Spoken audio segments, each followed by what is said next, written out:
Buying an enclosed trailer can be so confusing, and there's so many different factors that you really got to weigh in. So I want to go over just 5 of them, things to consider when buying an enclosed trailer. Now, we deal heavily in a brand called Darkhorse trailers. Maybe you're not in this region, you're not familiar with that brand. So many different manufacturers make them similarly. There's certain factors that certain manufacturers have, certain ones don't.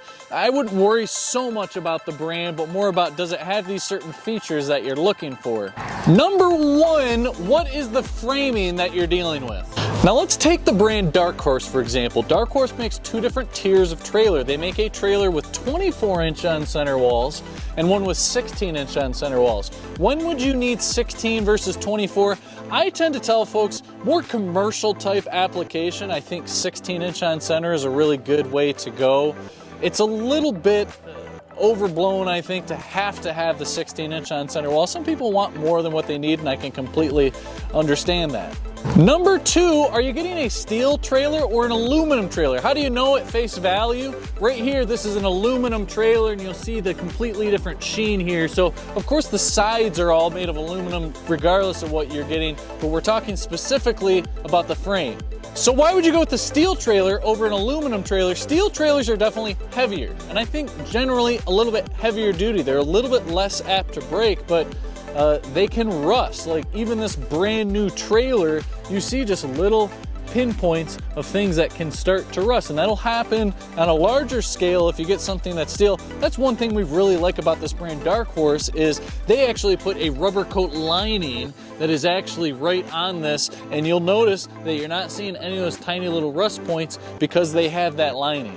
Aluminum trailers can be just over half of the weight as a steel trailer, so if you've got a half-ton truck, that could definitely be a consideration, but you can go all the way up to a 16, 18, 20-foot trailer in steel and still be okay with that steel trailer.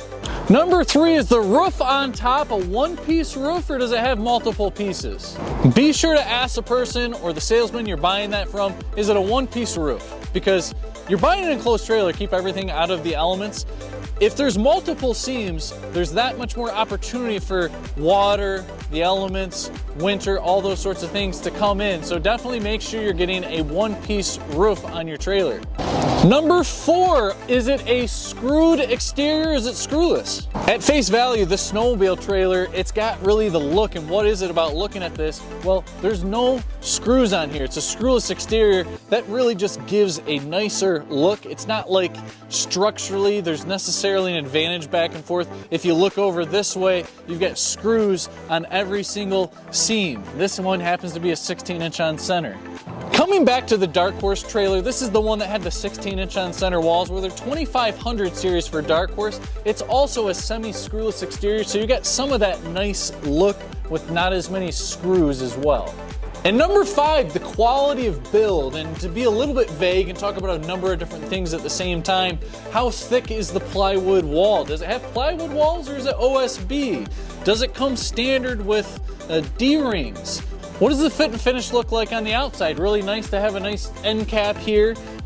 Things such as stabilizer jacks. What size axles are you looking at? One really important factor to be an absolute standard, these sidewalls, 0.030 metal is a really good standard to go by. The cheapest trailers that are out there are going to be more of a 0.024, and you can even get a little bit thicker than 0.030, but most standards go by that 0.030. Does the trailer come with a flap that makes it a little bit easier for loading?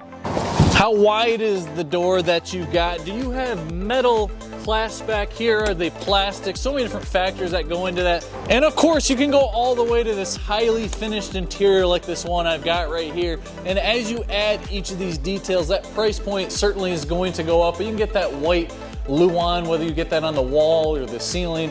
So many different options here with trailers. I hope that gives you an idea of what to look for.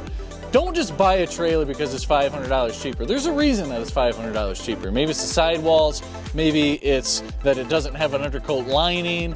I mean, so many different factors that I've mentioned, right? So don't just purely buy off of price. Make sure you know what you're paying for as you're getting these trailers.